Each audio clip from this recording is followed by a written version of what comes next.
Sergio, Sir. it has been told more often than the story of Batman's origin. But would you tell us again, for the record, the story of how you got into Mad Magazine? Oh, that was a lot of fun. I was a cartoonist in Mexico City, and I was a fan of Mad. I didn't understand it because I didn't speak any English. But I would run after my friends who spoke English, and every time they saw me with a Mad in the hand, they would run away because they know that they have to translate everything for me. But I loved it, and I had decided to go to the States to try fame and fortune, you know. So I took a bus, went to New York, and didn't know the city, didn't speak the language, and started going to all kinds of magazines that I have names of, like Army Guys and Laughing Dolls, and all these strange magazines, and everybody told me, these cartoons are crazy, you should go to Mad. Well, I knew Mad, and they didn't have gags. They had satire and movie critiques, and it was delightful. Everything was, I knew exactly, they made fun of our commercials and everything, but they didn't have guys.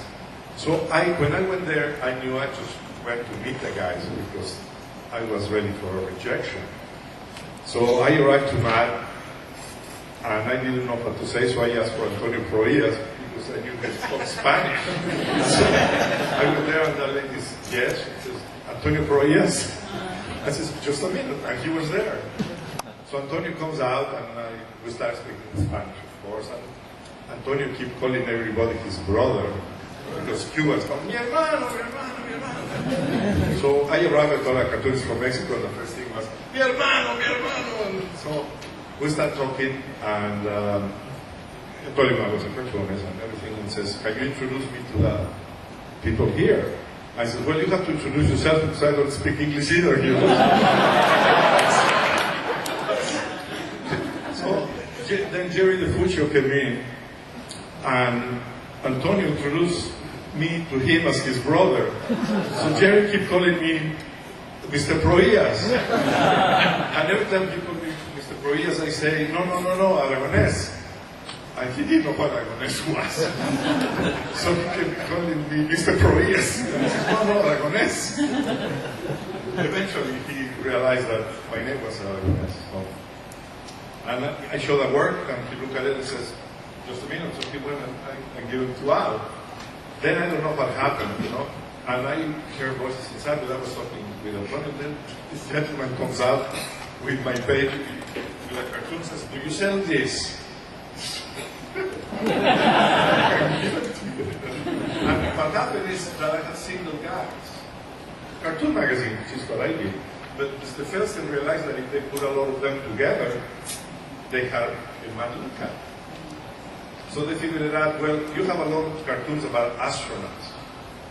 So we buy this, and that, and it's going to be called the United States Space Effort.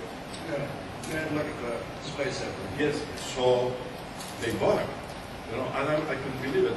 And to me, they came, because I knew that I was visiting, they came out with a check. It was the biggest check I have ever seen in my life.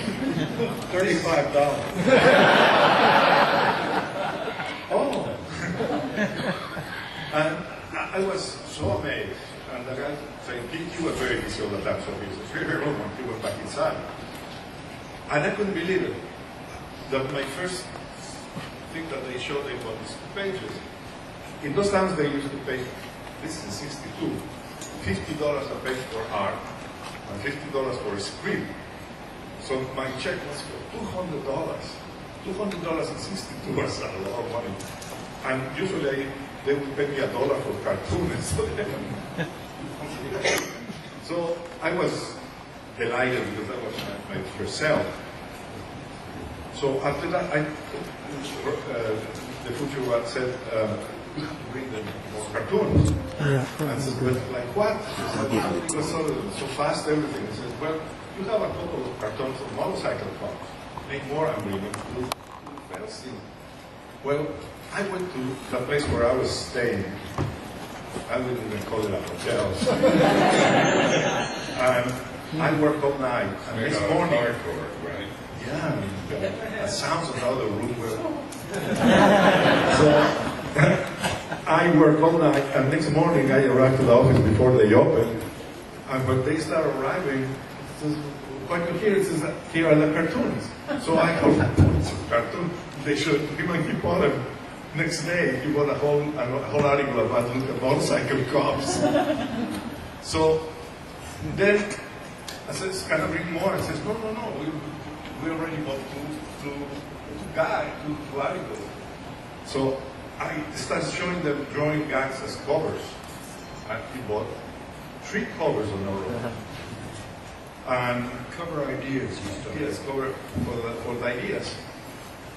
And I was so, because I didn't know anybody in New York, because I didn't have anybody there, they became my family. So every day I went to MAD and sat there. I was introduced to everybody. They let me read the magazines, and I keep all the editors asking just what that means and what that means. Because my English was still terrible.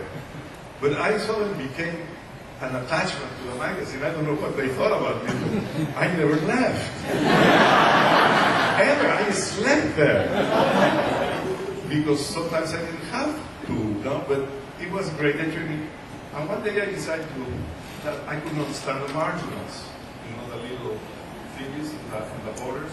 And at that point, the marginal gags were word gags. Word gag. They would have a theme. They would have a little character named Marginal Marvin. Right. And they would When I was writing, all throughout the issue, they have like little variations on gags. They have a theme and then different jokes. we do takeoffs on song titles or whatever. So when I look at it, he says, what that means? And he says, well, do you know that song? I said, no. Well, then you will understand it. And then 2 minutes later, what does this mean? And he says, did you read this book? No. Well, you won't understand it either. So if you know, well, if I put my little cartoons in there without words, everybody could understand it. Right. So I told them, and they said, no, that wouldn't work. So I drew. Who said it wouldn't work? I don't remember. Not me. No. But, no. Get in front of the mic. I drew them on the real size and pasted them in the magazine, covering those sayings that they were there. So I pasted them up like that, and then I went to Felstein. Oh, by the way, one of the hardest things for me was to be able to call Al. Because in Mexico, we never call anybody older than you by the first name. So it was Mr. Felstein. And when they come, he would come looking at me and says, call me Al. I saw her because I couldn't. It was the same thing with Bill. He was Mr. Gaines, and to this day, sometimes I cannot call him Al because it's Mr. Felstein. So I went to Al. Business cards, Steve, please. I have pasted up in the top of the things, the cartoon I went to give. What? No, look. There's nothing. He kept looking at the whole thing, and he found it. And then he looked at it and he liked it. I said, well, let's run them up if he gets run out of ideas. I'm still doing it. But that was it. We gave him a place to sleep, we gave him food. We just knew that we had a great talent, and when he showed us those drawn-out dramas, and I was so relieved that I could get rid of that stupid marginal Marvin. And he's been doing those margins ever since. And I want to tell you something about this guy. He is a deep, bottomless well of creativity. He is just wonderful. Thank you.